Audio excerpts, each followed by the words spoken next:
사방을 둘러싼 초고층 건물의 환상적인 풍광, 스카이라운지에서 바라보는 어두워진 항구의 매력.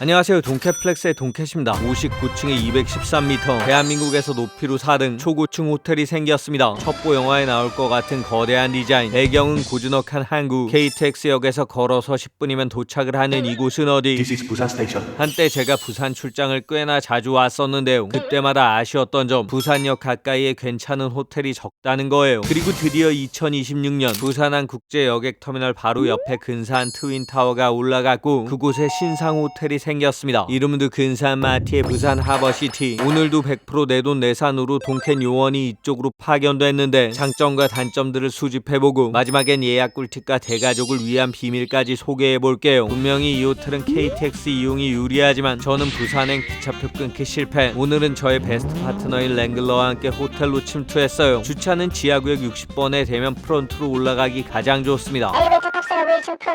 키오스크로도 체크인이 가능한 호텔. 하지만 전 대면 체크인을 했습니다. 왜냐? 최대한 고층 객실을 배정받아야 하니까. 이 호텔의 뷰는 크게 4가지. 일반 시티뷰, 그리고 하버뷰. 하버와 오션이 반반 섞인 하프 오션뷰. 드넓은 바다가 펼쳐진 스위트 오션뷰로 구성이 돼요. 가장 낮은 주니어 스위트 객실은 시티뷰만 가능. 시그니처 스위트 객실은 하버뷰와 하프 오션뷰로 나눠지고 프레스티지 스위트 객실은 모든 뷰가 가능해요. 배정 가능한 객실 중에 고층의 뷰가 시원한 쪽으로 부탁드릴게요. 그렇게 배정받은 객실은 트윈타워 B동, 체크인 프론트는 A동이니까 옆 건물로 이동한 다음 객실키 꺼내서 현관에 터치했습니다. 문이 열리고 안쪽으로 들어가면 엘리베이터가 등장해요. 그리고 여기서 함정 하나, 엘리베이터가 저층부, 중층부, 고층부로 나뉘어져 있습니다. 객실에 맞는 엘리베이터를 타지 않으면 이리저리 왔다 갔다 헤매게 되는 거죠. 목표 지점 도착. 객실 구역으로 진입. 거대 호텔 완벽 분석을 위한 첫 번째 미션, 객실을 확인해 볼게요. 제가 예약한 건 드메르 시그니처 스위트 객실. 거대한 건물의 규모답게 현관 신발장부터 커다랗네. 그리고 안쪽으로 들어가면 첫 번째 침실이 등장해요. 커다란 더블 침대, 옆쪽으로 짐을 올릴 수 있는 공간, 천장엔 시스템 에어컨과 밝은 조명, 방별로 개별 보일러까지 꽤나 편리하죠. 다음으로 안쪽에 있는 부엌으로 이동. 먼저 3인이 앉을 수 있는 식탁이 보이네. 아일랜드 테이블 위엔 네스프레소 커피 머신, 건너편엔 커피 캡슐 4개와 티 종류의 컵까지 괜찮은 구성이에요. 전자레인지 겸용 오븐과 인덕션까지 구비가 되어 있습니다. 인덕션 정상 작동 확인. 옆에는 냉동과 냉장실이 갖춰진 커다란 냉장고. 근데 생수가 안 보이네 라고 생각하면서 싱크대 옆을 보니까 정수기가 마련되어 있죠. 안쪽 공간에 세탁기까지. 살림 차려도 될 정도의 시설. 욕실엔 욕조와 비데가 딸린 변기. 어메니티는 조럽스 제품이에요. 세면대 위에도 조럽스 비누. 간단한 욕실용품. 안쪽 수납장에 드라이기가 들어있습니다. 이제 가장 중요한 거실을 살펴볼게요. 상당히 널찍하고 TV가 무지하게 커요. 앉을 수 있는 의자도 여러 개. 테이블 위에 리모컨과 예쁜 러그까지. 거실 공간은 꽤나 고급스럽네. 거기다 뒤쪽 커튼을 열면 비밀 공간 등장. 잘못한 사람 벌받게 하는 독방. 아니 그게 아니고 별 의미 없는 데드 스페이스. 하지만 그 옆으로는 반전, LG 스타일러가 놓여있죠. 그야말로 있을 건 다 있는데 유리문 열고 베란다로 나가면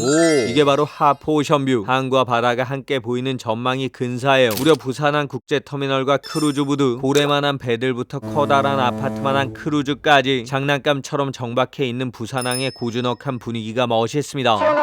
안쪽으로 두 번째 방도 있네. 여기도 더블 침대와 작은 베란다가 있는데 이건 뭐지? 하양식 피난 사다리. 방 안쪽에 문을 여니까 여긴 또 뭐야? 드레스룸이 굉장히 넓어요. 화장실도 하나 더 추가. 욕조는 없고 샤워 부스와 비데가 딸린 변기만 있는데 공간이 꽤나 넉넉하고 편의성만큼은 나름 괜찮다는 점을 완벽하게 확인한 다음 배가 너무 고프니까 먹을 걸 좀... 배고픔을 참고 거대 호텔 완벽 분석을 위한 두 번째 미션, 51층 수영장으로 올라갔습니다. 투숙객 1일1회 이용 가능한 시설. 신발장에 신발 넣고 아쿠아 슈즈나 크록스로 갈아 신은 다음 카드키 찍고 락커로 들어가는 방식이에요. 안쪽으로 비밀번호 설정하는 락커가 있고 길다란 통로를 지나치면 3개의 풀장이 등장해요. 수건은 무료 제공, 썬베드도 무료 제공, 아이들 구명조끼도 준비되어 있습니다. 수시민의 허리까지도 안 오는 유아풀, 그 옆으로는 1.2m 성인풀, 마지막으로 온탕 자쿠지 형태의 온수풀이 있어요. 거기다 안쪽으로 들어가면 여기는 뭘까? 다름 아닌 건식 사우나. 수영하다가 안쪽으로 들어와서 몸을 덮일 수 있는데 세핑이라 확실히 깔끔해요. 본격적으로 수영을 즐기는 것보다 아이들과 물놀이하기 좋은 장소. 무엇보다 초고층 건물답게 수영장 뷰가 미쳤어요. 부산역 주변의 도심이 시원하게 내려다 보여요. 저 역시 수영장 분석 완벽하게 마친 다음에 뜨거운 온탕에서 피로를 풀어보려 했지만 갑자기 소등. 수영장 운영은 오후 6시까지. 이게 바로 배고픔을 참고 빠르게 올라온 이유예요. 다른 호텔에 비해 운영 시간이 짧은 편인 거죠. 그리고 이제 드디어 저녁을 먹어볼 건데 아무거나 먹을 순 없죠. 이 음악이 나오는 영화의 주인공은 누구? 양자경 아니고 장백지 아니고 내가 정말 좋아했던 장만옥. 아침부터 쫄쫄 굶었으니까 여기 장만옥에서 음식 넉넉하게 포장한 다음 숙소로 가지고 돌아왔습니다. 짬뽕.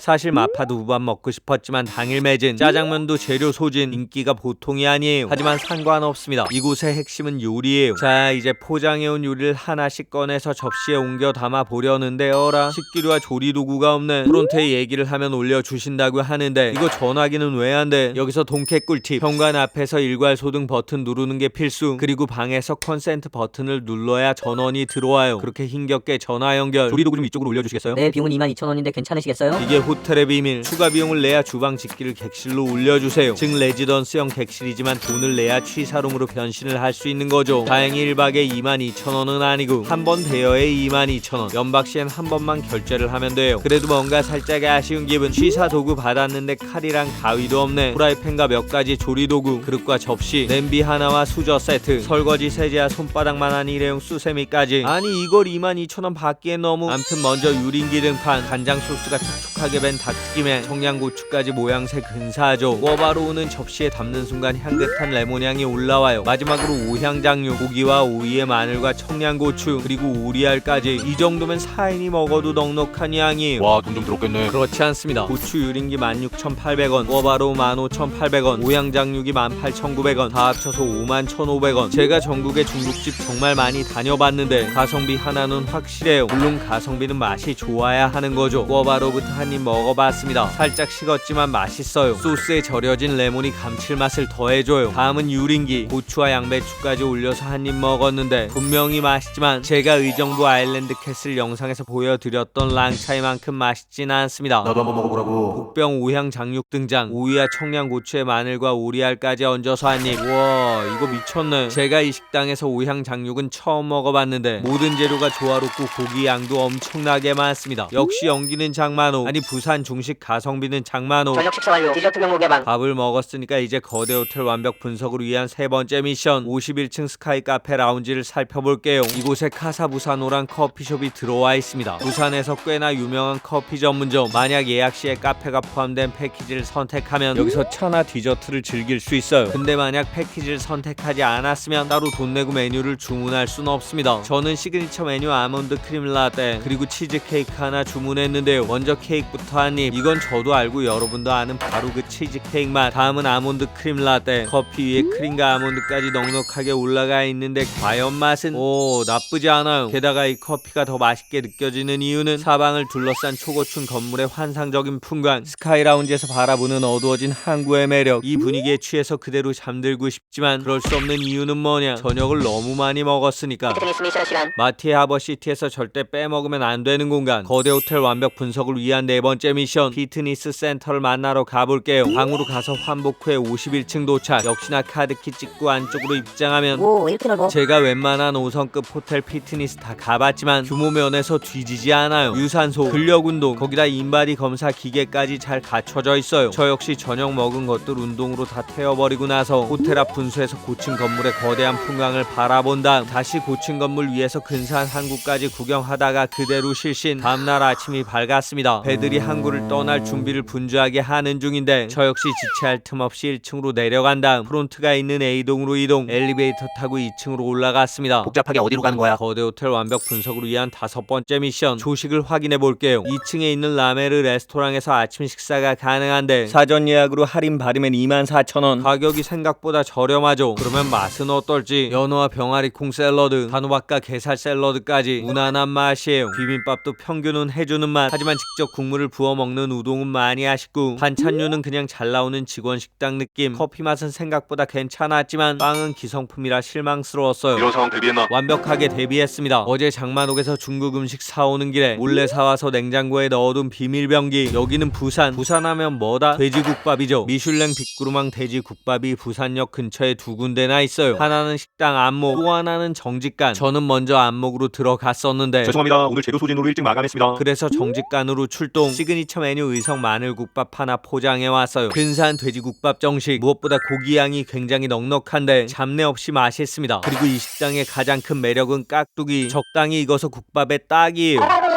그걸 알려드릴 시간. 이 호텔은 가장 작은 주니어 스위트 객실도 45제곱미터, 시그니처 스위트와 프레스티지 스위트는 크기가 더 넓어요. 객실별 기준 인원은 다양가 같고 추가 인원은 2명씩 가능해요. 인원 추가 비용이 있지 않나? 인원 추가 1명은 22,000원, 2명은 33,000원, 즉 2명일 땐 할인이 되는 거죠. 그리고 인원 추가를 하면 친구도 함께 제공해 주는 방식. 여럿이 투숙하기에 메리트가 있습니다. 근데 친구 깔 자리가 있나? 라고 저도 생각했었는데 제가 미처 발견하지 못한 곳이 있었습니다. 편하게 앉아있던 소파, 저게 바로 비밀의 장소. 침대처럼 펼 수 있는 소파 베드예요. 그러니까 2인이 잘 수 있는 공간은 추가로 넉넉하게 확보되겠죠. 하지만 지금까지 수집했던 여러 특징들 사이에 반전의 단점들이 숨어 있습니다. 저 외출하는 동안 객실 정비 좀 부탁하려고요. 정비는 3박 이상부터 한 차례 가능하세요. 이게 바로 첫 번째 반전. 3박 이상이 아니면 정비가 제공되지 않아요. 가리키기가 안 열려. 그게 두 번째 반전. 주차 등록이 전산으로 진행되지 않아요. 들어갈 때마다 버튼을 눌러서 경비실 호출, 매번 투숙 중임을 밝혀야 돼요. 거기다 호텔 고객은 지하 1층에만 주차가 가능한 것도 아쉬운 부분이에요. 난 기차 타고 왔지롱. 객실에 들렀다가 스카이 카페부터 가자. 근데 엘베 51층 버튼이 안 보여. 세 번째 반전. 부대 시설이 모여있는 51층으로 이동하기 위해선 5층부 엘리베이터를 타야 되는데 고층 객실이 아니면 1층으로 와서 엘리베이터를 갈아타야 돼요. 그 정도는 감수할 수 있어. 우리 10월쯤 부산 가서 수영장에서 재밌게 놀자. 수영장은 하절기에만 운영을 하는 걸로 계획 중이에요. 거기다 수영장에 사람이 너무나 많습니다. 대부분 투숙객이 아닌 입주민들. 이게 무슨 말일까? 여기 거대 트윈타워 마티아 하버시티는 롯데캐슬 드메로와 함께 건물을 사용해요. 무려 1200실이 넘게 구비된 건물. 하지만 그중에 183개만 호텔로 운영 중이에요. 원래는 생활형 숙박시설로 분양이 됐었고 엄청난 인기와 함께 완판이 됐었던 이곳. 이제부터 생활형 숙박시설에서 주거 사용은 안 됩니다. 규제가 강화되면서 분양받은 대부분의 사람들이 오피스텔로 용도를 전환했고 용도 전환을 하지 않은 183개실은 위탁 운영사를 통해 호텔로 운영을 하게 된 거죠. 그리고 이 호텔의 간판으로 한화의 마티에 브랜드를 가져온 거예요. 그래서 한 건물에 롯데랑 하나가 다 있는 거네. 맞습니다. 그리고 이 호텔은 생활형 숙박시설이기 때문에 호텔의 성급을 받을 수 없죠. 물론 규모가 워낙 거대하기 때문에 각종 예약 사이트에서 5성급에 준하는 평가를 하고 있긴 해요. 이런 상황에서 중요한 건 뭐다? 가격이다. 비수기 주말 기본 객실이 20만원 후반대, 상위 객실로 갈수록 가격이 많이 올라가는데 여기서 동캐 꿀팁. 네이버나 구글에서 호텔 가격 비교를 해보시면 시그니처 스위트 객실은 주말 30만원 전후, 프레스티지 스위트는 40만원 전후에도 나오는 경우가 있습니다. 이 정도면 대가족이 방문하기엔 나쁘지 않아요. 예약할 땐 무조건 스카이 카페 포함이 필수. 조식은 포함하지 않는 게 추가적인 꿀팁. 무엇보다 여기 부산역 그리고 부산항 참 묘한 분위기를 품고 있는 장소예요. 기사님, 해운대에서 제일로 멋있는 장소 부탁드립니다. 사투리 쓰는 거 보여. 어설프네. 서울 사람이네. 예전에 출장을 처음 왔을 때는 남포동 가서 영화도 보고 해운대 가서 바다도 보고 지하철에서 꾸벅꾸벅 졸면서 이동하다가 잠은 찜질방에서 잤었는데 그때의 추억이 돌아올 수 없음에 아쉬운. 아니 그건 그때고 지금은 어느새 저질 체력의 소유자. 하지만 제가 경험했던 그때의 부산처럼 잠깐의 짜투리 시간도 놓치지 마시고 순간의 낭만을 만끽하실 수 있는 여러분의 휴식을